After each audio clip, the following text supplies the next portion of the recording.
Hello student, welcome to the Ignite classes. कैसे हैं बच्चों? उम्मीद करते हैं कि आप लोग बहुत बढ़िया होंगे। आज हम लोग स्टार्ट करेंगे प्रोबेबिलिटी, शुरू करेंगे प्रोबेबिलिटी। और झारखंड बोर्ड के एग्जामिनेशन से 2 दिन पहले इस प्रोबेबिलिटी के बहुत बहुत इंपॉर्टेंट क्वेश्चन पे हम लोग डिस्कशन करेंगे। तो बहुत ज्यादा वेट नहीं करते हुए सीधे हम लोग आते हैं मुद्दे पर और सॉल्व करते हैं प्रोबेबिलिटी। बच्चों देखो, आज का पहला क्वेश्चन है जो झारखंड बोर्ड में आने वाला बहुत इंपॉर्टेंट क्वेश्चन है। कौन सा क्वेश्चन है?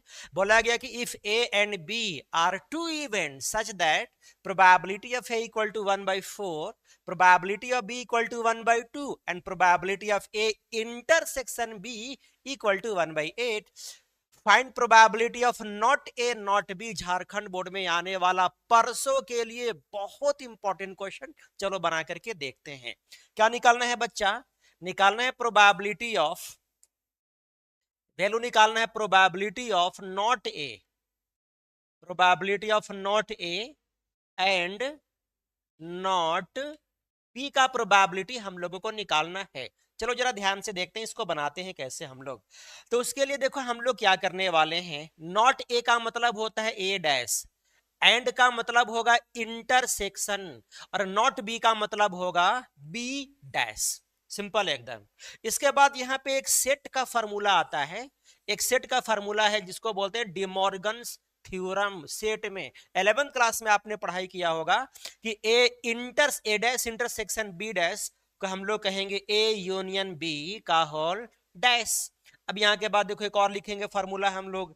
डैश का प्रोबेबिलिटी से अगर हटाना हो तो डैश का प्रोबेबिलिटी होता है 1 माइनस बिना डैश का प्रोबेबिलिटी, यानी कि सब कुछ हम लोग सेम रखेंगे, खाली डैश हम लोग हटाएंगे। तो ऐसा करने के लिए 1 माइनस तब जाकर के डैश हम लोगों को हटाना पड़ेगा। अब यहाँ के बाद बच्चा क्या करेंगे, सीधे वैल्यू कहीं दिया हुआ होगा, वैल्यू हम लोग यहाँ पे रखेंगे और साथ में आंसर निकालेंगे। 1 minus probability of A union B का फॉर्मूला हम लोग 11th क्लास से ही जानते हैं, बड़ा आसान फॉर्मूला होता है। इसको भी चलो देख लेते हैं बनाकर। तो probability of A union B का फॉर्मूला होता है प्रोबेबिलिटी ऑफ ए प्लस होगा प्रोबेबिलिटी ऑफ बी, इसके बाद बच्चा हो जाएगा minus probability of A, minus हो जाएगा probability of A intersection B. ध्यान से एकदम देखना। तो 1 minus probability of A B, और सबका वैल्यू ऊपर से दे करके यहाँ पे वैल्यू रख दो और आंसर फटाफट यहाँ से निकाल कर बता दो। तो प्रोबेबिलिटी ऑफ ए का वैल्यू क्या रखेंगे बच्चा? प्रोबेबिलिटी ऑफ ए का वैल्यू रखेंगे 1/4, प्रोबेबिलिटी ऑफ बी का वैल्यू रखेंगे 1/2, minus probability of A intersection B का वैल्यू रखेंगे हम लोग 1/8, 1/8 रखेंगे। अब चलो सिंप्लीफाई करके देख लेते हैं। 1 माइनस सबसे पहले इन तीनों से हम लोग 8 एलसीएम ले लेते हैं। 8 को फिर इसको इससे डिवाइड करेंगे तो आएगा 2, यहाँ पे रखेंगे 2, 2 4 जाएट तो ये वाला बनेगा +4, 8 1 जाएट यहाँ पे रहेगा ओनली 1, लेकिन माइनस में रहेगा 1। अब ध्यान से यहाँ पे देखना, तो ये बनेगा 1 माइनस, इन लोग दोनों को ऐड करेंगे तो 2 आएगा, और 2 माइनस 1 करेंगे तो 1 आएगा, और 2 + 4 करेंगे तो 6, 6 माइनस 1 करेंगे तो यहाँ पे मिलेगा 5, नीचे रहेगा 8। फिर यहाँ के बाद अगेन हम लोग 8 एलसीएम ले लेंगे। अब 8 माइनस 5 करेंगे तो यहाँ पे बताओ क्या मिलेगा? वेरी सिंपल, यहाँ पे 3 मिलेगा। तो यही है हम लोगों का फाइनल सॉल्यूशन। इसका वैल्यू कितना आएगा? 3/8 के बराबर आएगा। बहुत जानदार झारखंड बोर्ड में आने वाला क्वेश्चन है। आई होप आप लोगों को समझ में जरूर आ गया होगा। बढ़ते हैं बिना टाइम वेस्ट किए हम लोग नेक्स्ट क्वेश्चन की तरफ।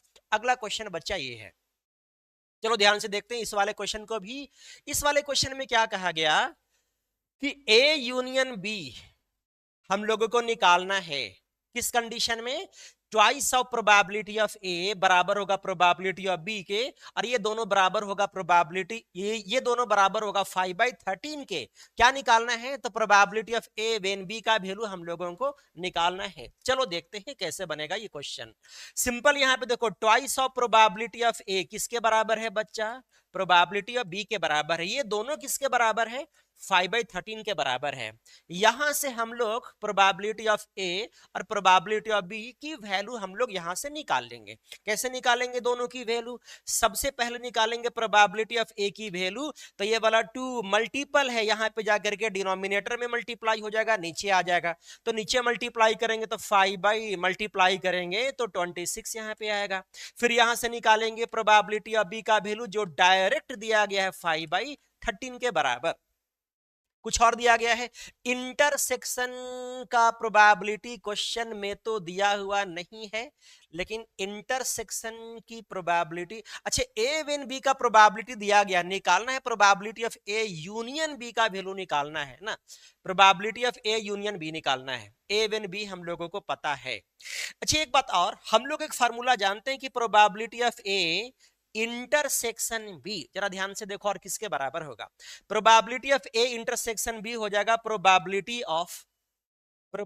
Of B into probability of A when B के बराबर होता है। ये कंडीशनल प्रोबेबिलिटी, कंडीशनल फार्मूला के हिसाब से probability of A intersection B का यही फार्मूला होता है। ध्यान से यहाँ पे देखना है बच्चा, एकदम एक एक चीज गौर करके। तो प्रोबेबिलिटी ऑफ बी का वैल्यू हम लोग यहाँ पे क्या रखेंगे? प्रोबेबिलिटी ऑफ बी का वैल्यू रखेंगे 5/13 और probability of A when B का वैल्यू हम लोग रखेंगे 2/5। तो इसका वैल्यू यहाँ पे रख देते हैं 2 सिंपल यहाँ पे 5। फिर यहाँ पे देखो 5 से 5 कैंसिल होकर के क्या बचेगा? 2/13 बचेगा। अच्छा वैल्यू किसका निकालना है? तो वैल्यू निकालना है probability of A union B का। चलो इसका वैल्यू निकाल लेते हैं। Probability of A union B का फॉर्मूला एकदम सीधे होता है बच्चा, probability of A plus probability of B minus probability of A union B minus probability of A intersection B. ये इसका फॉर्मूला होता है, इंटरसेक्शन बी। अब सिर्फ सब में हम लोग इसका खाली वैल्यू रख करके सिंपलीफाई कर देंगे, यहां पास एकदम खटाक से आंसर हम लोगों को मिलेगा। प्रोबेबिलिटी ऑफ ए का वैल्यू यहां पे रखेंगे बच्चा, कितना रखना होगा? वैल्यू तो निकाल दिए हैं। प्रोबेबिलिटी ऑफ ए का वैल्यू रखना होगा 5/26, इसका वैल्यू रखेंगे 5/26। प्रोबेबिलिटी ऑफ बी का वैल्यू हम लोग रखेंगे 5/13 और probability of A intersection B का वैल्यू रखेंगे 2 यहां से 13। सिंपलीफाई करके आंसर आप लोग इसका निकाल लेना, बहुत ही आसान और जानदार क्वेश्चन है जैक बोर्ड के एग्जाम के लिए। बच्चा हम लोग बढ़ते हैं नेक्स्ट क्वेश्चन की तरफ। टाइम एकदम नहीं आज हम लोग बर्बाद करेंगे, क्योंकि परसों ही आप लोग का एग्जाम है, सिर्फ यहाँ पे पढ़ाएंगे बस। बच्चा नेक्स्ट क्वेश्चन है, given that the event A and B are such that probability of A equal to 1/2, probability of A union B equal to 3/5, probability of B equal to P, then find P if they are mutually exclusive। Second में independent event क्या निकालना है? P का value निकालना है। दो condition में, दो केस में पी का वैल्यू निकालना है। सबसे पहली बात तो ये कि प्रोबेबिलिटी ऑफ ए का वैल्यू दिया गया है। दूसरी बात ये है कि probability of A union B का वैल्यू भी दिया गया है। तीसरी बात ये कि प्रोबेबिलिटी ऑफ बी का वैल्यू भी दिया गया है। हम लोगों को पी का वैल्यू निकालना है, मानते हुए कि दोनों का दोनों इवेंट म्यूचुअली एक्सक्लूसिव इवेंट है। तो बच्चा ध्यान से सुनना, कंडीशन यहां पे याद करके फार्मूला को गौर से समझना। बोला जाता है कि जब दो इवेंट म्यूचुअली एक्सक्लूसिव इवेंट होते हैं ना, तो ऐसे वाले कंडीशन में probability of A union B का जो फार्मूला होता है ना, सिर्फ इतना होता है, probability of A plus probability of खाली यहाँ पे बी होता है बस, जिसमें probability of A union B का तो वैल्यू दिया गया है 3/5, तो यहाँ पे रख देंगे 3/5। प्रोबेबिलिटी ऑफ ए का वैल्यू क्वेश्चन में दिया गया है 1/2, तो यहाँ भी रख लो 1/2। और प्रोबेबिलिटी ऑफ बी का वैल्यू क्वेश्चन में पी दिया गया है। सिंपलीफाई इसको करके देख लेते हैं क्या आंसर आएगा। तो पी का वैल्यू अगर निकालना होगा ना, तो इसको ला करके इससे खाली हम लोग माइनस कर देंगे, यानी कि 3/5 से माइनस करेंगे हम लोग 1/2 बस। अब जरा देखते हैं यहाँ से पी का वैल्यू क्या आएगा। तो सबसे पहले हम लोग 10 LCM ले लेंगे, 5 2 जा 10 मल्टीप्लाई करेंगे 6, 2 5 जा 10 यहाँ पे आ जाएगा 5, यानी कि 1/10 इसका आंसर आएगा। तो पहले वाले केस में यह है कि अगर दो इवेंट म्यूचुअली एक्सक्लूसिव इवेंट रहेंगे तो ऐसे वाले कंडीशन में पी का वैल्यू 1/10 आएगा। लेकिन चलो एक बात और देखते हैं, सेकेंड वाले केस में इसने ये भी कहा कि अगर इंडिपेंडेंट इवेंट रहेंगे तब पी का वैल्यू क्या आएगा, सेकेंड क्वेश्चन भी है। तो सेकेंड वाला का बनाने के लिए फॉर्मूला को याद रखना कि जब दो इवेंट इंडिपेंडेंट इवेंट होते हैं ना, तो ऐसे वाले केस में probability of A intersection B probability of A into probability of B ही होता है। ये वाला वैल्यू इनटू प्रोबेबिलिटी ऑफ यहाँ पे बी ही होता है, जहां पे probability of A intersection B का वैल्यू हम लोग यहाँ पे क्वेश्चन इंटरसेक्शन हमारे पास क्या है, यूनियन है। यूनियन है हमारे पास, ए है हमारे पास बी है। थोड़ा सा यहाँ पे हम लोगों को और मेहनत करना पड़ेगा। हम लोग एक काम करेंगे, probability of A intersection B का फॉर्मूला होता है प्रोबेबिलिटी ऑफ ए प्लस होता है प्रोबेबिलिटी ऑफ बी माइनस होता है probability of A union B, ये इसका फार्मूला होता है। और यहाँ पे बनेगा प्रोबेबिलिटी ऑफ ए इनटू खाली यहाँ पे बनेगा प्रोबेबिलिटी ऑफ यहाँ पे बी, बस। अब यहाँ पे खाली वैल्यू हम लोगों को रखना है और खटाक से यहाँ से पी का वैल्यू निकाल कर निकल जाना है हम लोगों को। प्रोबेबिलिटी ऑफ ए का वैल्यू देखो क्या रखेंगे हम लोग, 1/2 रखना होगा। प्रोबेबिलिटी ऑफ बी का वैल्यू देखो क्या रखेंगे, बी का वैल्यू रखना होगा यहाँ पे ओनली पी। और probability of A union B का वैल्यू हम लोग रखेंगे 3/5। तो यहाँ पे रख दो 3/5, सिंप्लीफाई यहाँ पे करो, यहाँ भी वैल्यू रख करके। तो प्रोबेबिलिटी ऑफ ए का वैल्यू अगेन हम लोग यहाँ पे 1/2 रखेंगे और प्रोबेबिलिटी ऑफ बी का वैल्यू अगेन हम लोग यहाँ पे पी रखेंगे। इस इक्वेशन को सिंप्लीफाई करके पी का वैल्यू निकाल लेना।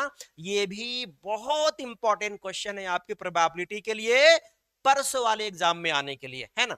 चलो बच्चा बढ़ते हैं अगले क्वेश्चन की तरफ। धीरे धीरे हम लोग ज्यादा क्वेश्चन नहीं लिए हैं, 7-8 क्वेश्चन हम लोगों ने प्रोबेबिलिटी का लिया है, जो बेहद इंपॉर्टेंट क्वेश्चन है। बिना देखे एग्जाम में मत जाना, ये क्वेश्चन देख करके ही आप लोग जाना। बच्चा अब यहां से स्टार्ट करेंगे बेस थ्योरम। बेस थ्योरम से क्वेश्चन आते ही आते हैं, है ना। तो बेस थ्योरम वाले क्वेश्चन को बिना देखे स्किप करने की कोशिश आप लोग मत करना। बच्चा यहाँ पे देखो क्वेश्चन दिया गया है, assume that each born child is equally likely to be a boy. अच्छा ये बेस थ्योरम नहीं है, अभी भी हम लोग बेस थ्योरम से बाहर ही हैं। क्या बोला गया, assume that each born child is equally likely to be a boy और a girl. If a family has 2 children, what is the conditional probability that both are girl given that the youngest is a girl, second में at least one is a girl। क्या बोला गया कि एक family में assume that each born child is equally likely to be a boy or a girl। If a family has 2 children, बोला गया कि एक फैमिली है, एक फैमिली में 2 बच्चे हैं, है ना। तो हमको बताना है कि क्या प्रोबेबिलिटी है कि यंगेस्ट बच्चा जो है ना वो लड़की है। एक फैमिली में 2 बच्चे हैं, तो दोनों मतलब ये बताना है कि क्या प्रोबेबिलिटी है कि जिनका जन्म बाद में लेगा वो यंगेस्ट होगा, जिनका जन्म बाद में होगा वो लड़की है। इसका प्रोबेबिलिटी हम लोगों को निकालना है। जबकि क्वेश्चन ने यहाँ पे क्लियर किया है कि किसी भी फैमिली में जब बच्चे का जन्म होगा तो वो लड़का होगा या लड़की होगा, इसका इक्वल चांस है। और इक्वल ही चांस होता है कि नहीं, इक्वल ही चांस होता है कि एक फैमिली में किसी बच्चे का जन्म लेते हैं तो वो बच्चा लड़का होगा या लड़की होगा, इक्वल चांस है इसका। फिर इसके बाद बोला गया कि एक फैमिली में 2 बच्चे हैं। अब क्या इसकी प्रोबेबिलिटी है कि जो यंगेस्ट बच्चा है वो लड़की है। पहला क्वेश्चन ये आपसे पूछा गया। दूसरा क्वेश्चन आपसे पूछा गया कि इसकी क्या प्रोबेबिलिटी है कि at least one is a girl. क्या प्रोबेबिलिटी है कि कम से कम दोनों में से एक जो है ना वो लड़की है, इसकी क्या प्रोबेबिलिटी है। जबकि यहाँ पे एक और चीज दिया गया है, what is the conditional probability that both are girl given that the youngest. अच्छा, क्वेश्चन थोड़ा सा डिफरेंट है। क्वेश्चन यहाँ पे बोला गया है what is the conditional probability that both are girl.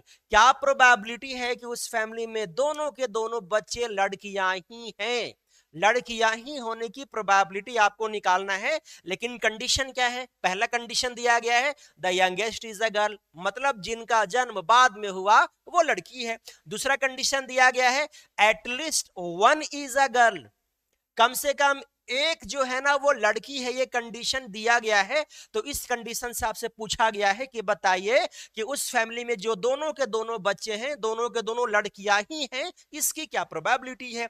चलो इसको बनाने के लिए देखो हम लोग यहाँ पे क्या करते हैं, एज्यूम यहाँ पे कर लेंगे लेट बी एंड जी। जी यहाँ पे थोड़ा सा अलग है ना, ध्यान से देखना, ये बहुत अच्छा क्वेश्चन है, एग्जाम में ये क्वेश्चन बार बार आते ही रहा है, तो भटकना यहां से नहीं है, स्क्रीन पे आप लोगों को बने रहना है।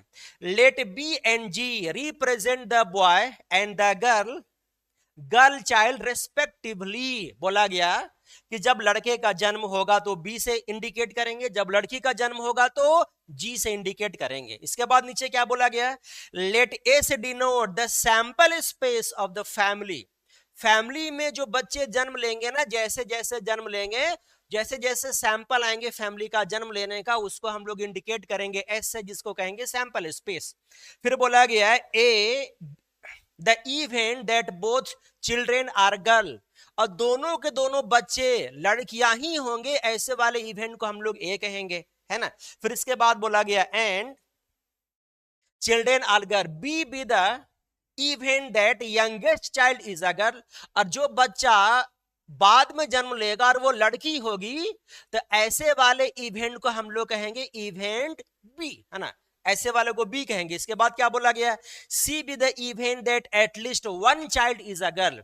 सी मतलब कि एक और, यहां पे जो बोला गया ना कि at least one child is a girl, तो कम से कम दो में से एक लड़की होने में जितना भी एलिमेंट आएगा सेट में, उसको हम लोग कहेंगे सी, उस वाले इवेंट को सी कहेंगे हम लोग। सारे इवेंटों को पहले हम लोग यहाँ पे लिख लेते हैं।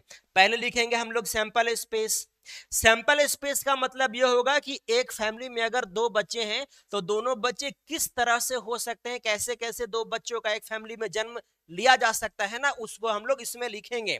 तो यहाँ पे ये होगा कि अगर पहले किसी का जन्म होगा किसी बच्चा का, तो हो सकता है कि वो लड़का हो, लड़का अगर होगा तो उसको इंडिकेट करेंगे बॉय से, या दूसरे बार अगर जन्म होगा तो हो सकता है कि वो भी लड़का हो, यानी कि बी ही हो, या पहले बार अगर जन्म होगा तो लड़का होगा, दूसरे बार जन्म होगा तो लड़की होगी, तो उसको हम लोग यहाँ पे जी कह सकते हैं।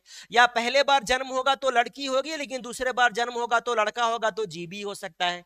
पहले बार जन्म होगा तो लड़की होगी, दूसरे बार भी जन्म होगा तो लड़की ही होगी, उसको जी जी हम लोग कह सकते हैं, है कि नहीं। तो इस तरह से हमारे चार ही सैंपल आते हैं जब एक फैमिली में दो बच्चे होते हैं तो। फिर इसके बाद हम लोग लिखेंगे ए सेट। ए सेट में एलिमेंट कौन से रहेंगे, ए सेट के बारे में देखो इसने क्या कहा, A is the event that both children are girl, दोनों के दोनों बच्चे लड़की ही होंगे, उसको हम लोग ए कहेंगे, यानी कि जी और जी को हम लोग सेट ए कहेंगे। इसके बाद हमारे पास सेट बी भी है। सेट बी देखो किसको कहेंगे, सेट बी के बारे में बोला गया कि B the event that youngest child is a girl, जिनका जन्म बाद में हुआ ना उसको हम लोग कहेंगे, जिनका जन्म बाद में उसको हम लोग कहेंगे सी, सॉरी बी, बाद वाला में बोला गया B the event that youngest child is a girl, youngest child is a girl, जिनका जन्म बाद में हुआ और वो लड़की है, ऐसे वाला को हम लोग बी कहेंगे, यानी ये वाला बी है। अगर यहाँ पे बीजी हो गया तो यंगेस्ट चाइल्ड लड़की आ गई, अगर जी रहा ना तो भी यंगेस्ट चाइल्ड लड़की ही यहाँ पे आ गई भैया। अब इसके बाद देखो थोड़ा सा और आगे, इसके बाद एक और सेट हमारे पास है जिसको हम लोग कहेंगे सी।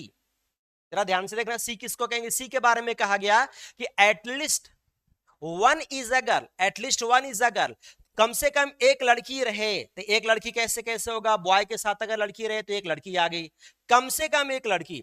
गर्ल के साथ भी अगर बॉय रहा तो कम से कम एक लड़की हो गई, और गर्ल के साथ भी अगर एक गर्ल रहा तो कम से कम एक लड़की यहां भी तो हो ही गई ना।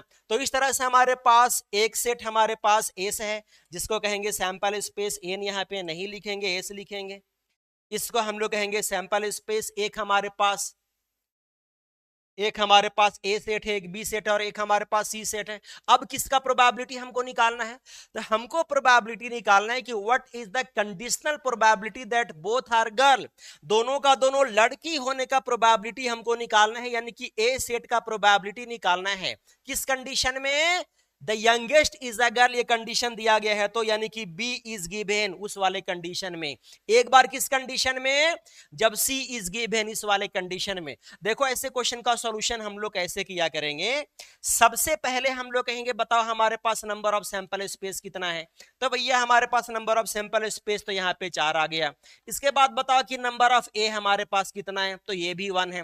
इसके बाद बताओ नंबर ऑफ बी हमारे पास कितना है, तो नंबर ऑफ बी की वैल्यू भी हमारे पास यहाँ पे दो, देखो 2 ही है। इसके बाद बताओ कि नंबर ऑफ सी हमारे पास कितना है, तो नंबर ऑफ सी का वैल्यू भी हमारे पास यहाँ पे देखो 3 ही है। ध्यान से देखना है, घबराना नहीं है, एक बार में ये क्वेश्चन सबको समझ में आ जाएगा। अब इसके बाद ए इंटरसेक्शन बी जरा बताओ क्या है, यहीं पे देख करके बताते हैं। ए और बी का इंटरसेक्शन करेंगे तो देखो क्या मिलेगा, तो इन लोग दोनों में कॉमन खाली जी जी ही आएगा। अब इसके बाद ए का इंटरसेक्शन हम लोग सी के साथ निकालेंगे तो देखो क्या मिलेगा, ए इंटरसेक्शन सी भी निकालेंगे तो यहाँ पे जी और जी ही आ जाएगा। तो इसका मतलब number of A intersection B का वैल्यू 1 होगा और number of A intersection C का वैल्यू भी 1 ही होगा। अब ध्यान से देखो यहाँ पे पहला क्वेश्चन का हम लोग अब जवाब देते हैं यहाँ के बाद। तो भैया पहला क्वेश्चन का अगर हम लोग यहाँ पे जवाब देंगे तो सबसे पहले निकालना है हम लोगों को सबसे पहले निकालना है प्रोबेबिलिटी ऑफ सिंपल यहाँ पे ए व्हेन बी हम लोगों को निकालना है। इसका प्रोबेबिलिटी, ए का प्रोबेबिलिटी का मतलब कि दोनों का दोनों लड़कियां होने की probability under the condition, B का मतलब the youngest girl is a the youngest child is a girl. Youngest child is a girl को हम लोगों ने बी माना था और दोनों का दोनों लड़कियां होने के लिए हम लोगों ने ए माना था, तो ए का probability under the condition B हम लोगों को निकालना है, जिसका फार्मूला होता है probability of A intersection B by नीचे रहेगा यहाँ पे खाली प्रोबेबिलिटी ऑफ बी। अच्छा probability of A intersection B का अगर वैल्यू निकालना होगा तो कैसे निकालेंगे, तो number of A intersection B को डिवाइड करेंगे नंबर ऑफ सैंपल स्पेस से। यहाँ भी प्रोबेबिलिटी ऑफ बी निकालना होगा तो कैसे निकालेंगे, तो प्रोबेबिलिटी ऑफ बी को डिवाइड करेंगे नंबर ऑफ सैंपल स्पेस से। अब number of A intersection B का वैल्यू यहाँ पे देखो तो कितना है, इंटरसेक्शन बी की काउंटिंग करेंगे तो 1 आएगा, तो number of A intersection B की वैल्यू भैया हम लोग यहाँ पे बताएंगे 1 है। और नंबर ऑफ सैंपल स्पेस तो क्वेश्चन में देख लेना पीछे 4 है। नंबर ऑफ बी की वैल्यू अगर यहाँ पे हम लोग देखें, नंबर ऑफ बी का वैल्यू यहाँ पे देखो खाली 2 है, तो हम लोग यहाँ पे 2 देंगे नंबर ऑफ बी की value. Number of sample space यहाँ भी देखो 4 ही आएगा, फिर यहाँ पे कैंसिल करेंगे, आंसर यहाँ पे 1/2 आएगा। यह पहला क्वेश्चन का आंसर। अब चलो हम लोग यहां से निकालते हैं दूसरे केस का आंसर, दूसरा क्वेश्चन का। तो दूसरा क्वेश्चन में निकालना है probability of A under the condition C का प्रोबेबिलिटी निकालना है, यानी कि एक फैमिली में दोनों का दोनों लड़कियां ही होने की प्रोबेबिलिटी निकालना है, सेकेंड वाले में भी। लेकिन गिवन क्या, at least 1 child is a girl, एक चाइल्ड लड़की हो, इस कंडीशन से हम लोगों को फैमिली में दोनों का दोनों लड़कियां ही होने का प्रोबेबिलिटी निकालना है। देखो ये कैसे निकालेंगे, तो इसका भी फार्मूला हो जाएगा प्रोबेबिलिटी ऑफ ए इंटरसेक्शन यहाँ पे सी, और नीचे रहेगा सिंपल खाली यहाँ पे प्रोबेबिलिटी ऑफ खाली यहाँ पे सी रहेगा। अगेन वही काम करेंगे, अगेन वही होगा, number of A intersection C को डिवाइड करेंगे नंबर ऑफ सैंपल स्पेस से, यहां भी नंबर ऑफ सी को डिवाइड करेंगे नंबर ऑफ सैंपल स्पेस से। नंबर ऑफ सैंपल स्पेस यहाँ पे कैंसिल होगा, और ए इंटरसेक्शन सी का वैल्यू उधर देख लेना 1 है, और नंबर ऑफ सी का वैल्यू देख लेना आई थिंक यहाँ पे 3 मिलेगा। नंबर ऑफ सी में, सी सेट में 3 एलिमेंट हैं, तो यहाँ पे हम लोग यहाँ पे 3 देंगे, यहाँ पे 3 आएगा। तो ये है सेकेंड वाले का आंसर, और 1/2 रहेगा फर्स्ट वाले का आंसर। ऐसा इसका सॉल्यूशन है। इस वाले क्वेश्चन को अच्छे से क्लियर करके जाना, और कहीं पे अगर दिक्कत होगा तो कमेंट में लिखना आप लोग मत भूलना। क्वेश्चन को, डाउट को सॉल्व करके ही एग्जाम में जाना। ये बहुत अच्छा क्वेश्चन है झारखंड बोर्ड के लिए, परसों वाले एग्जाम के लिए। बच्चा आते हैं बिना बर्बाद किए हम लोग नेक्स्ट वाले क्वेश्चन में, टाइम बर्बाद किया ना। अब यहां के बाद हम लोग सॉल्व करेंगे बेस थ्योरम। क्या कहा गया क्वेश्चन को ध्यान से, अच्छा बेस थ्योरम अभी भी यहाँ पे नहीं, कुछ और ही क्वेश्चन, कंडीशनल ही प्रोबेबिलिटी अभी भी है। क्या बोला गया, N instructor has a question bank consisting of 300 easy true false question, 200 difficult true false question, 500 easy multiple multiple choice question, 400 difficult multiple choice question. इसके बाद बोला गया if a question is selected at random from the question bank, what is the probability that it will be an easy question given that it is a multiple choice question. ध्यान से देखना, ऐसे वाले question exam में आने के ना बहुत चांस होते हैं, गौर करके इस क्वेश्चन को देखना है। क्या बोला गया कि एक इंस्ट्रक्टर है, एक क्वेश्चन बैंक में 300 आसान क्वेश्चन है और 200 डिफिकल्ट क्वेश्चन, लेकिन कैसे वाले? True false. दो कैटेगरी का क्वेश्चन बैंक में क्वेश्चन है, एक ट्रू फॉल्स वाले क्वेश्चन है और एक मल्टीपल चॉइस वाले क्वेश्चन है। ट्रू फॉल्स में भी आसान और डिफिकल्ट क्वेश्चन है और मल्टीपल चॉइस में भी आसान और डिफिकल्ट क्वेश्चन दोनों हैं। तो बोला गया कि ट्रू फॉल्स वाले क्वेश्चन में 300 आसान है, 200 डिफिकल्ट वाले हैं। मल्टीपल चॉइस वाले क्वेश्चन में भी 400 आसान वाले, 500 आसान वाले हैं और 400 डिफिकल्ट वाले क्वेश्चन हैं। अब इसके बाद क्या कहा गया? If a question is selected at random from the question bank, question bank में से एक क्वेश्चन को अचानक सेलेक्ट किया गया, इसका मतलब ये है। और आगे सुनो क्या है, what is the probability that it will be an easy question given that it is a multiple choice question। तो क्या प्रोबेबिलिटी है कि क्वेश्चन बैंक से जब एक क्वेश्चन अचानक निकाला गया तो पूछा गया आपसे कि क्या प्रोबेबिलिटी है कि वो आसान क्वेश्चन है, given that it is a multiple choice question। Given वाला को अक्सर हम लोग बी कहते हैं, जिसका निकालना होता है उसको हम लोग अक्सर ए कहते हैं। देखते हैं इसमें और क्या क्या कुछ भी कह के हम लोग बना सकते हैं। यहाँ पे बोला गया क्वेश्चन आपसे पूछा what is the probability that it will be an easy question, मतलब क्वेश्चन बैंक से क्वेश्चन जब हम लोग ने निकाला तो क्या प्रोबेबिलिटी है कि आसान क्वेश्चन निकला, given that it is a multiple choice question. Given ये है कि वो मल्टीपल चॉइस क्वेश्चन है। देखो हमने यहाँ पे क्या कहा, ई को हमने क्या कहा, E denote the easy question, M denote the multiple choice question, D denote the difficult question, T denote the true false question, and H denote the sample space of a question is selected at random from the question bank। Question bank से जो question को choose किया गया ना total, उसको हमने कहा sample space. तो जरा बताओ नंबर ऑफ सैंपल स्पेस क्या होगा? तो सारे क्वेश्चन को काउंट करेंगे क्योंकि एक ही क्वेश्चन वहां से निकाला गया है, तो बिना कॉम्बिनेशन का भी क्वेश्चन हम लोग यहाँ पे बना सकते हैं। तो इसके लिए हम लोग सारे क्वेश्चन को काउंट करेंगे ना, वही होगा हमारा नंबर ऑफ सैंपल स्पेस। यहाँ पे देखो 300, 200, 500 और 500, 1000 और 400, 1400 आएगा नंबर ऑफ सैंपल स्पेस।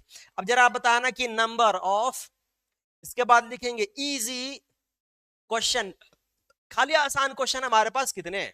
आसान क्वेश्चन है हमारे पास, एक तो यहाँ पे 300 आसान क्वेश्चन है और एक हमारे पास यहाँ पे 500 आसान क्वेश्चन है। तो टोटल हमारे पास आसान क्वेश्चन का संख्या 300, 500, 800, 800 हमारे पास आसान क्वेश्चन है। इजी क्वेश्चन हमारे पास कितने हैं?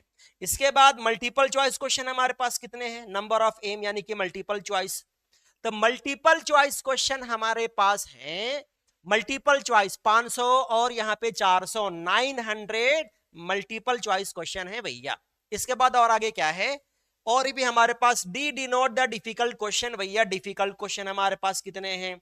तो डिफिकल्ट क्वेश्चन हमारे पास हैं यहाँ पे 200 क्वेश्चन और यहाँ पे 400 क्वेश्चन, 600 क्वेश्चन डिफिकल्ट वाले हमारे पास हैं। और देखते हैं आगे क्या क्या है। ट्रू फॉल्स वाले क्वेश्चन, टी यानी true false, number of true false question हमारे पास कितने? तो ट्रू फॉल्स वाले क्वेश्चन 300 और यहाँ पे 200, 500 हमारे पास ट्रू फॉल्स वाले क्वेश्चन हैं। अब जरा बता किसका प्रोबेबिलिटी निकालना है? प्रोबेबिलिटी निकालना है आसान वाले क्वेश्चन का, इजी क्वेश्चन का प्रोबेबिलिटी निकालना है। किस कंडीशन में? Multiple choice is given that a multiple choice question. Multiple choice से आसान क्वेश्चन की प्रोबेबिलिटी हम लोगों को निकालना है। तो इसके लिए हम लोग क्या कहेंगे कि इजी एंड मल्टीपल, इजी भी हो और मल्टीपल चॉइस भी हो। जरा देखो तो ये क्वेश्चन किसने, अच्छा एंड का, इजी एंड मल्टीपल, एंड का मतलब इंटरसेक्शन। तो इजी एंड मल्टीपल दोनों क्वेश्चन हमारे पास कितने हैं, तो इजी भी हो और मल्टीपल भी हो, ऐसे हमारे देखो यहाँ पे 500 क्वेश्चन है। अच्छा, प्रोबेबिलिटी किसका निकालना है, इजी क्वेश्चन का निकालना है under the condition multiple choice question, यानी कि ई वेन एम की वैल्यू निकालना है, जिसका आएगा probability of E intersection M, जिसका नीचे वैल्यू लिखेंगे प्रोबेबिलिटी ऑफ यहाँ पे खाली एम। अच्छा, ई वेन एम का प्रोबेबिलिटी अगर निकालना होगा तो कैसे करेंगे, तो इसका प्रोबेबिलिटी के लिए number of E intersection M को डिवाइड करेंगे नंबर ऑफ सैंपल स्पेस से, यहां भी नंबर ऑफ एम को डिवाइड करेंगे यहां भी नंबर ऑफ सैंपल स्पेस से। अच्छा, number of E intersection M का वैल्यू कितना आएगा, तो सीधे यहाँ पे आएगा 500, नीचे इसका वैल्यू कितना आएगा, तो ये आएगा 1400, एकदम से नीचे यहाँ पे देखो क्या आने वाला है। फिर यहाँ पे नंबर ऑफ एम यानी कि मल्टीपल चॉइस क्वेश्चन हमारे पास कितने हैं 900, तो यहाँ पे आएगा 900। इसके बाद नंबर ऑफ सैंपल स्पेस कितना 1400, और 1400 भैया यहाँ पे कैंसिल हो जाएगा। फिर यहाँ पे देखो 00 और यहाँ पे कैंसिल होगा, तो आंसर क्या लिखेंगे हम लोग, सीधे 5/9, ये रहेगा इसका आंसर। ये भी अच्छा क्वेश्चन है, कहीं भी किसी भी तरह का डाउट, अगर कहीं भी कुछ डाउट होगा ना तो आप लोगों को पूछना जरूर है, क्वेश्चन डाउट लेकर के एग्जाम में नहीं जाना है बच्चा। अब यहां से चलो हम लोग आते हैं बेस थ्योरम में। बेस थ्योरम बहुत ही इंपॉर्टेंट क्वेश्चन होता है, इसको तो छोड़ करके हम लोग एग्जाम में जा ही नहीं सकते, है ना। चलो इसको हम लोग देखते हैं कैसे बनेगा ये क्वेश्चन। भैया इसको बोला गया इन आंसरिंग अ मल्टीपल, यहां से स्टार्ट होता है बेस थ्योरम, ध्यान से देखना है। बेस थ्योरम को कैलकुलेशन नहीं करेंगे, हिंट्स करेंगे, जहां पे कैलकुलेशन होगा आप करोगे कैलकुलेशन। बस मैं बता दे रहा हूं कि प्रोबेबिलिटी से ये क्वेश्चन बहुत इंपॉर्टेंट होते हैं, और भी क्वेश्चन पढ़ करके जाना, लेकिन ये क्वेश्चन आप जरूर से जरूर पढ़ करके जाना, है ना। बोला गया कि in answering question on a multiple choice test, a student either know the answer or guess. Let 3/4 be the probability that he know the answer and 1/4 be the probability that he guess. Assuming that a student who guess at the answer will be correct with probability 1/4, what is the probability that the student know the answer given that he answered it correctly? Answer it correctly. देखो यहां पे क्या है, बोला गया कि in answering a question on a multiple choice test, एक multiple choice test हो रहा है, इसमें आंसर किया जा रहा है। देखो कैसे आंसर किया जा रहा है, अ स्टूडेंट इधर नो द आंसर और गेस, जब बच्चा आंसर करेगा तो जान करके आंसर करेगा, जानता होगा तो आंसर करेगा, नहीं तो गेस जरूर करेगा, वो या तो गेस करेगा या तो वो जानता होगा, इसका मतलब ये है। फिर इसके बाद बोला कि let 3/4 B the probability that he know the answer. 3/4 इस चीज का चांस है कि वो आंसर जानता है, किसी भी क्वेश्चन का आंसर वो जानता है, इसका चांस कितना है एक बच्चे का 3/4। इसके बाद अगर 1/4 with the probability that he guess, 1/4 ये भी चांस है कि वो गेस करेगा, 3/4 ये चांस है कि वो जानता है, लेकिन 1/4 ये भी चांस है, प्रोबेबिलिटी है कि वो गेस करेगा भैया। Assume that a student who guess at the answer will be correct with probability 1/4। इसका देखो मतलब क्या है कि गेस करते हुए उसका सही होने का चांस 1/4 है, उसने गेस किया और सही हो गया, इसका चांस कितना है, क्वेश्चन में 1/4 दिया गया है। अब आपसे पूछा कि what is the probability that student know the answer, क्या प्रोबेबिलिटी है कि वो आंसर जानता है ना। Given that he answered it correctly, उसने आंसर सही दिया, तो क्या प्रोबेबिलिटी कि वो आंसर जानता है, कि भैया उसने अगर आंसर सही दिया है तो गेस भी तो करके दे सकता है ना आंसर, जानने का गारंटी तो नहीं है या गेस भी करने का गारंटी नहीं है। यही आपसे पूछा कि बताइए क्या प्रोबेबिलिटी है कि उसने जब सही आंसर दिया तो सचमुच में वो जानता होगा आंसर। इतने लंबे चौड़े जब क्वेश्चन आपको दिखेंगे ना कॉपी में तो समझ जाना बेस थ्योरम के क्वेश्चन हैं, वहीं से क्वेश्चन बनेंगे। देखो बेस थ्योरम वाले क्वेश्चन का बनाने का तरीका कितना आसान है, थोड़ी सी हमारे बात को गौर से सुन लेना। बेस थ्योरम का हर क्वेश्चन यहाँ के अलावा भी अगर कुछ आ गया ना तो आप बना लोगे। बेस थ्योरम में एक इवेंट श्योर हो चुका होगा, उसको हम लोग ए कह देंगे, हमेशा ए कह देने से आपको वो सॉल्यूशन में गड़बड़ी नहीं होगा, ठीक है। जिस इवेंट जो इवेंट श्योर हो चुका होगा उसको क्या कहेंगे हम लोग, ए कहेंगे। अब जरा देखना और आगे बात। फिर इसके बाद आपसे पूछा गया कि what is the probability that the student know the answer. अच्छा, बात समझना यहां पे, ए के बाद बेस थ्योरम के क्वेश्चन में E1 E2 E3 तीन चार इवेंट और दिए रहेंगे। एक जिसका प्रोबेबिलिटी निकालना है वो इवेंट, दूसरा तीसरा जिसका निकालना है उसके अलावा और क्या क्या हो सकता है ना, तो उन सारे इवेंट भी हम लोग लिखेंगे जिसको E2 E3 के फॉर्म में हम लोग मानेंगे। जिस इवेंट की प्रोबेबिलिटी निकालना होगा ना उसको हमेशा E1 कह देना। फिर क्वेश्चन से ही पूछना कि अगर इसके जगह पे ये नहीं होता तो क्या होता। जैसे मान लो देखो यहाँ पे क्या कहा, what is the probability that the student know the answer. आप यहीं पे जो क्वेश्चन कहा ना, क्वेश्चन से ही आप एक क्वेश्चन कर देना कि बताइए ना होता तो क्या होता। यहाँ पे देखो बोला what is the probability that he know the answer, क्या प्रोबेबिलिटी है कि वो आंसर जानता है। अब सोचो यहाँ पे वो ना होता तो क्या होता, वो आंसर जानता है या तो क्या होगा, ये ना होता तो गेस करता। अब गेस करता, इसके बाद तीसरा कोई इवेंट यहां पे होने की चांस नहीं है, तो या तो वो आंसर जानता है जिसका प्रोबेबिलिटी हमको निकालना है, और ये नहीं होगा तो क्या होगा, फिर भैया गेस करेगा वो। तो गेस करेगा उस वाले इवेंट को हम लोग E2 कह देंगे, और जिस इवेंट की प्रोबेबिलिटी हमको निकालना उसको हम लोग E1 कह देंगे। वो आंसर जानता है, इस बात की प्रोबेबिलिटी हमको निकालना है तो उसको E1 कह देंगे। इसके अलावा और जो जो हो सकता है, इसके अलावा इस वाले क्वेश्चन में और क्या होगा कि गेस करेगा, तो गेस वाला को हम लोग E2 मान लेंगे। अब बड़ी प्यार से क्वेश्चन को देखो, हमेशा सॉल्व कर देंगे। बेस थ्योरम में फिक्स एक ही फार्मूला होता है, वही फार्मूला पे हर क्वेश्चन बनने होते हैं, तो घबराना आपको नहीं है। एक क्वेश्चन को समझ जाओगे तो आगे क्वेश्चन भी आपको समझ में जरूर आ जाएगा। देखो हमने यहाँ पे लिख भी दिया गया कि let E1 E2 B the respective event that the student know the answer and he guess the answer. मतलब आंसर वो जानता है उसको हम लोग E1 कहेंगे, या वो ये नहीं होगा तो वो गेस करेगा उसको हम लोग E2 कह देंगे। फिर देखो आगे हमने कहा, क्या कहा, let A be the event that he answered it correctly. एक श्योर इवेंट हो चुका होगा, मैंने बोला ना श्योर इवेंट का मतलब देखो यहाँ पे क्या, ही आंसर्ड इट करेक्टली, मतलब उनसे उसने आंसर सही दिया, उसने आंसर सही दिया, ये घटना घट चुका। आंसर सही होने का प्रोबेबिलिटी हम लोगों को नहीं निकालना है, उसने आंसर सही दिया तो सही वाला को हम लोग ए कहेंगे। जो श्योर इवेंट हो चुका होगा उसको हम लोग ए कहेंगे। तो श्योर इवेंट हो चुका कि उसने सही आंसर दे दिया भैया, उसको हम लोगों ने ए कहा।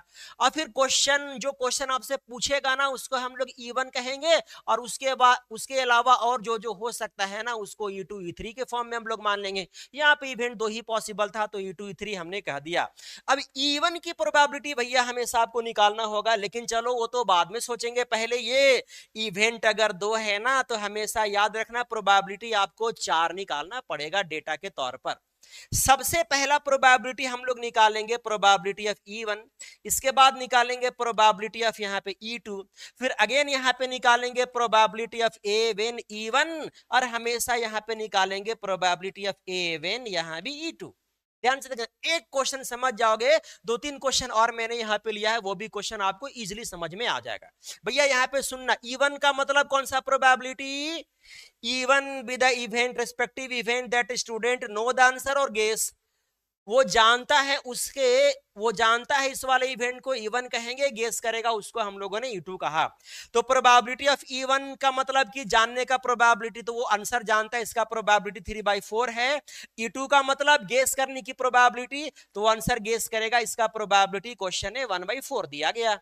फिर A/1 का मतलब सही होने का प्रोबेबिलिटी, E1 का मतलब जब वो जानता है, भैया जब वो जानता ही है तो सही होने का प्रोबेबिलिटी 100% हो गया ना।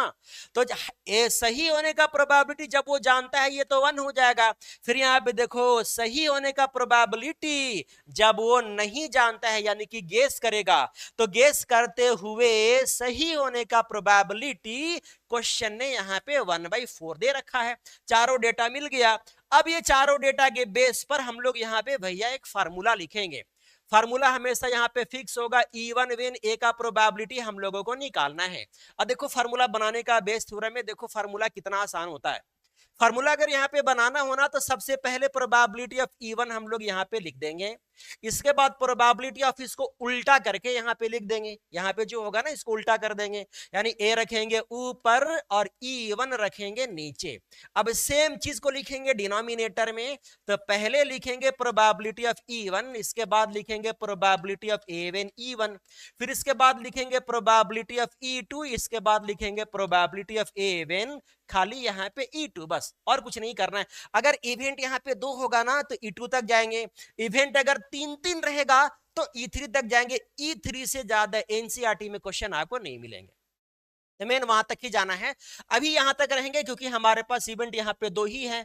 अब यहाँ के बाद कैलकुलेशन हम नहीं करेंगे, आप करोगे कैलकुलेशन, यहाँ के बाद कुछ नहीं करना। यही वाला चारों डेटा का वैल्यू इसमें रख करके सिंप्लीफाई कर लेना, आंसर आ जाएगा। और ये वाला क्वेश्चन आपके 5 नंबर के आते हैं, जरूर आपको मिलेगा 5 नंबर, है ना। इसको रख करके यहाँ पे आप लोग वैल्यू सॉल्व कर लेना, बहुत कम टाइम है, आगे आप लोग काम कर लेना। एक आध क्वेश्चन और यहाँ पे देखो बता देते हैं। फिर ये क्वेश्चन, ये वाला क्वेश्चन भी बहुत मशहूर क्वेश्चन है, ये क्वेश्चन भी आए दिन बहुत सालों से ये क्वेश्चन आते रहे हैं, आगे आते भी रहेंगे जब तक एनसीईआरटी में ये क्वेश्चन रहेंगे, है ना। इस क्वेश्चन का भी चलो देख लेते हैं सॉल्यूशन क्या होने वाला है। बोला गया कि अ card from a pack of 52 card is lost. From the remaining card of the pack, 2 cards are drawn and are found to be both diamond. Find the probability of the lost card being a diamond. क्या मैंने बोला कि एक sure event इसमें हो चुका होगा, उसको ए कहेंगे, और जो क्वेश्चन आपसे पूछेगा ना उसको E1 कहेंगे, उसके अलावा और जो जो हो सकता है उसको E2 E3 के फॉर्म में मानेंगे। देखो कितना आसानी से क्वेश्चन ये बनेगा। यहाँ पे देखो मैंने लिख भी दिया है E1 E2 एंड E3 तो इसमें नहीं आ रहा है भैया,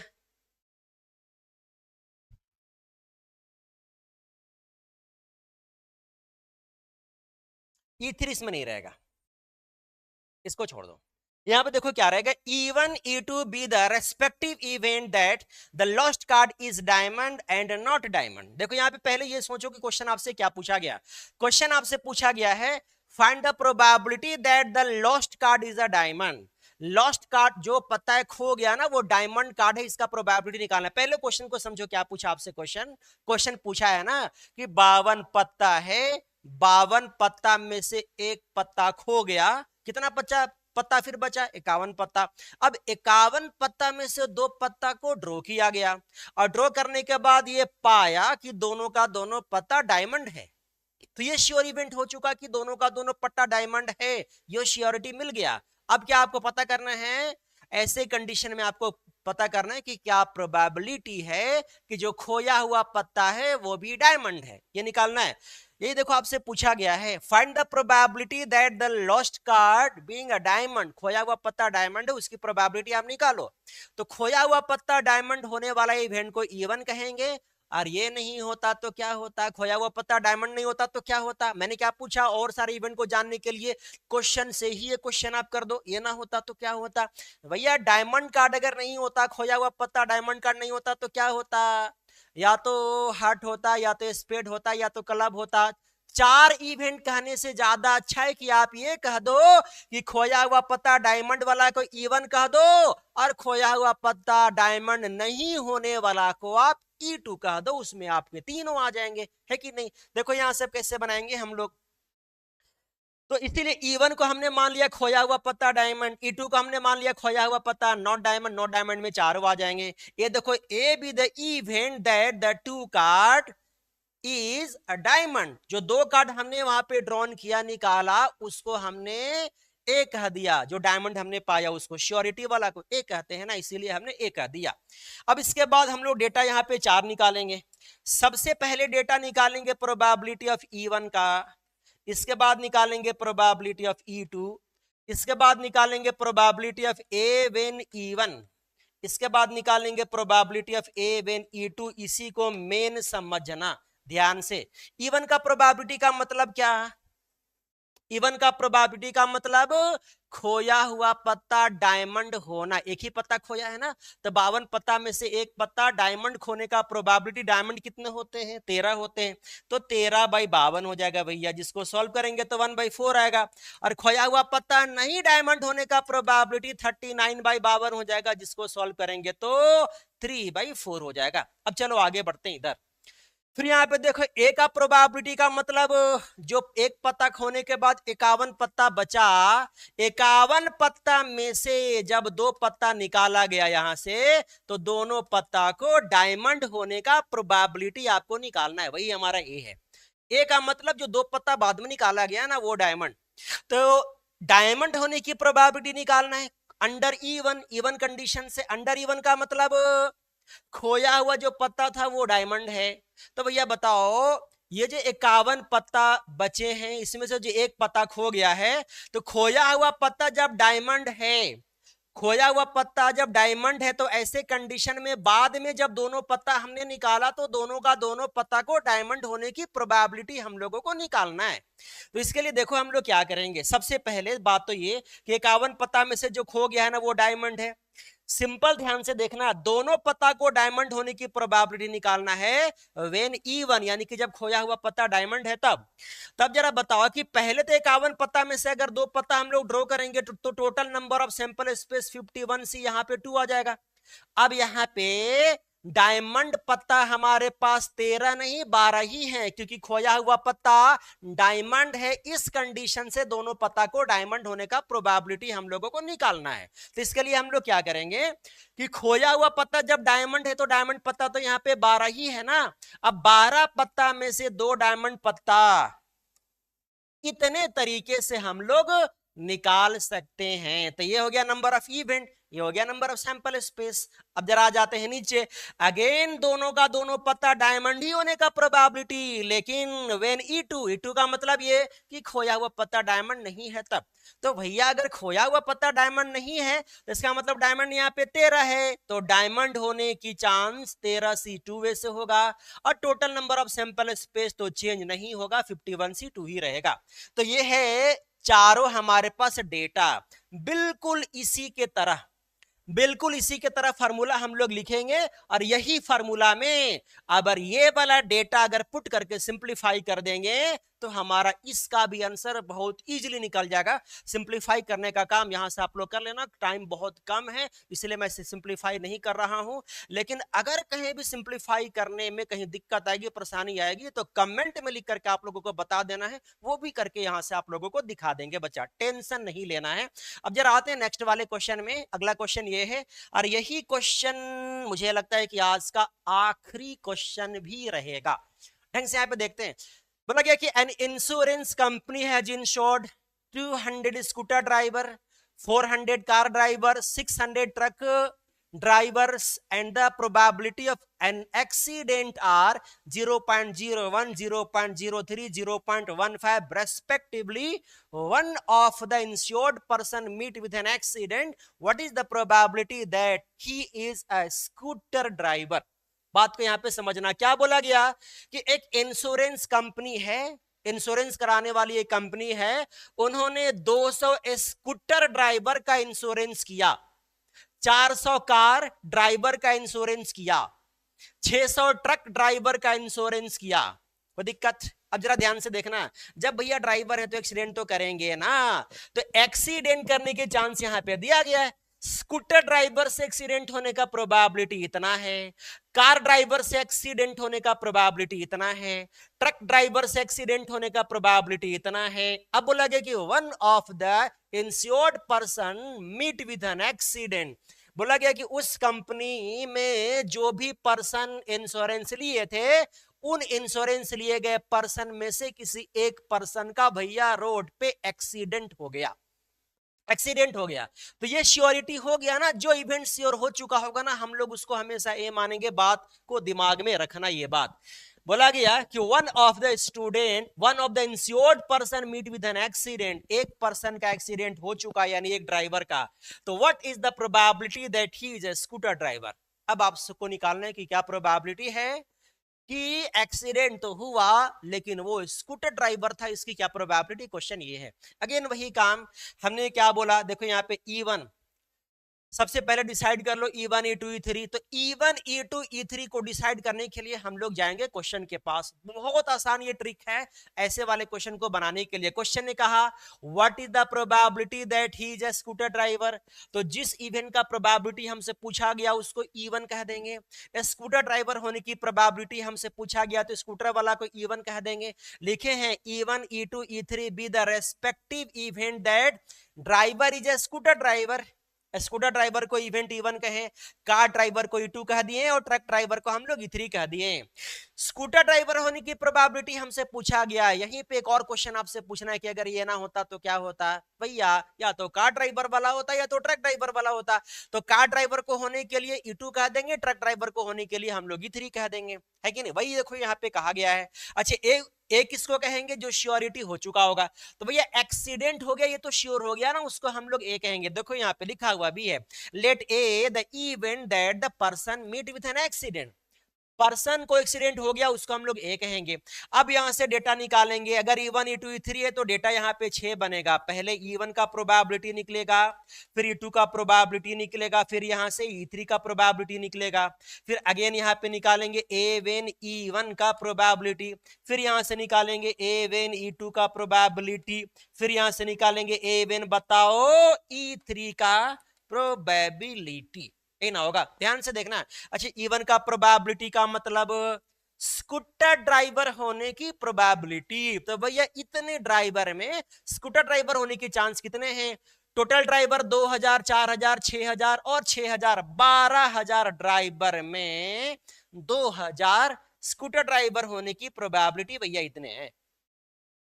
कितने आएंगे, 12000 कितने आएंगे। फिर इसको कैंसिल करेंगे तो आएगा ये 1/6, या कैंसिल ना भी करो बाद में कर लेना कैंसिल। चलो कैंसिल कर ही करके यहाँ पे लिख देता हूँ 1/6। E2 का मतलब कार ड्राइवर होने की प्रोबेबिलिटी तो ये आएगा 4000 बाय नीचे हो जाएगा 12000। फिर इसको सिंप्लीफाई करेंगे तो ये बनेगा 1/3। फिर अगेन यहाँ पे ट्रक ड्राइवर कितने हैं 6000, ट्रक ड्राइवर होने की प्रोबेबिलिटी इतना रहेगा। कैंसिल करेंगे तो आ जाएगा ये 1/2। अच्छा A1 E1 का मतलब क्या हुआ, एक्सीडेंट होने की प्रोबेबिलिटी। ए का मतलब देखो यहाँ पे एक्सीडेंट होने की प्रोबेबिलिटी, ये प्रोबेबिलिटी व्हेन E1 का मतलब स्कूटर ड्राइवर, स्कूटर ड्राइवर से एक्सीडेंट होने का प्रोबेबिलिटी क्वेश्चन नहीं दिया गया 0.01। फिर एक्सीडेंट ही होने का प्रोबेबिलिटी लेकिन कार ड्राइवर से आंसर क्वेश्चन में दिया गया 0.03।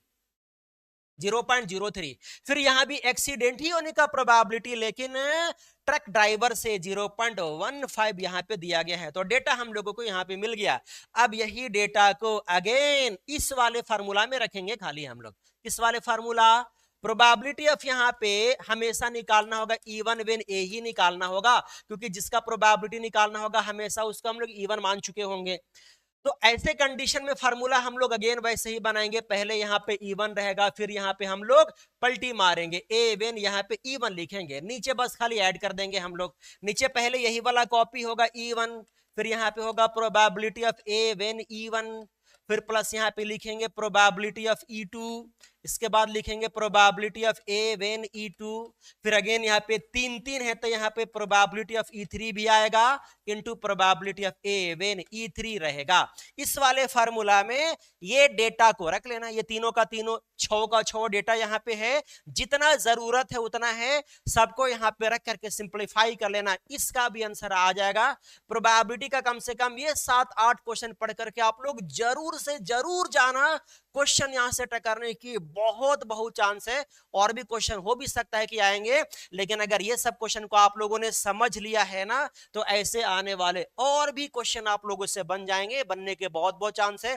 तो अगर ये वीडियो आप लोगों को अच्छा लगा, हेल्प अगर करेगा, तो आप सारे बच्चे जो भी यहाँ पे वीडियो को देख रहे होंगे, अगर चैनल को सब्सक्राइब नहीं किए होंगे तो सब्सक्राइब कर लेंगे और बेल आइकन बटन को आप लोग जरूर प्रेस कर लेंगे, ताकि अगला आने वाला, कल या परसों आने वाला वेरी इंपॉर्टेंट क्वेश्चन का नोटिफिकेशन आप लोगों को मिलता रहे। चलो मिलते हैं हम लोग अगले वीडियो में, तब तक के लिए थैंक यू, सबा खैर।